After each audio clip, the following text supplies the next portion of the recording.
भगवान बैठे, उनके मन से एक महतत्व प्रकट हुआ, महतत्व से 3 अहंकार, राजसिक, सात्विक, तामसिक, 3 गुण प्रकट हुए एंड उनसे फिर हमारी सेंसेस, 5 ज्ञानेंद्रियां, कर्मेंद्रियां, मन, बुद्धि, चित्त, अहंकार, ये सब क्रिएट हुए। इन सब तत्वों को टोटली मिला के तब एक अन्न बना जिसको धरती कहते हैं, पृथ्वी कहते हैं। और अब वो धरती रहेगी कहाँ, ये एक जिज्ञासा हुई। तो फिर भगवान ने वराह अवतार लिया। अगर नाम सुना हो, भगवान का एक अवतार है वराह अवतार। भगवान समुद्र से पृथ्वी को खुद निकाल करके लाए और तब उन्होंने इस पर सृष्टि करी। फिर अब आगे कैसे दुनिया बढ़ेगी, धरती बन गई, धरती आ गई, अब इसको आगे कैसे बढ़ाएंगे।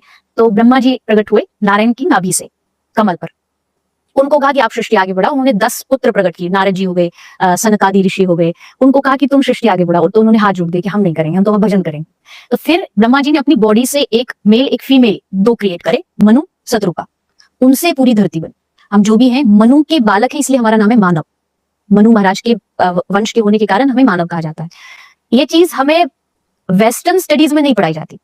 वेस्टर्न स्टडीज में साइंस जो हमें पढ़ाते हैं तो उसमें क्या डार्विन की रिसर्च आ गई कि हम ह्यूमंस पहले कौन मतलब आदि मानव होते थे। लेकिन हमारी जो कल्चर है, संस्कृति है, वो ऐसा नहीं मानती। हम मानते हैं कि हम मानव ही थे, मनु की संतान ही थे। एक बिग बैंग थ्योरी आई, उसमें भी यही बताया गया कि एक अंड हुआ, विदीर्ण हुआ। भागवत जी में भी यही लिखा है कि कैसे पृथ्वी का क्रिएशन हुआ है। तो ये सारी चीज भागवत में बताई गई है, अपने शास्त्रों में बताई गई है। अगर ये बच्चों को समझाई जाए ना, पढ़ाई जाए, तो हमारे बच्चे कहेंगे अरे हमारी जो कल्चर है वो तो पूरा लॉजिकल है, उसमें तो कुछ मिश्रण है ही नहीं। तो ऐसे करके ये धरती बनी।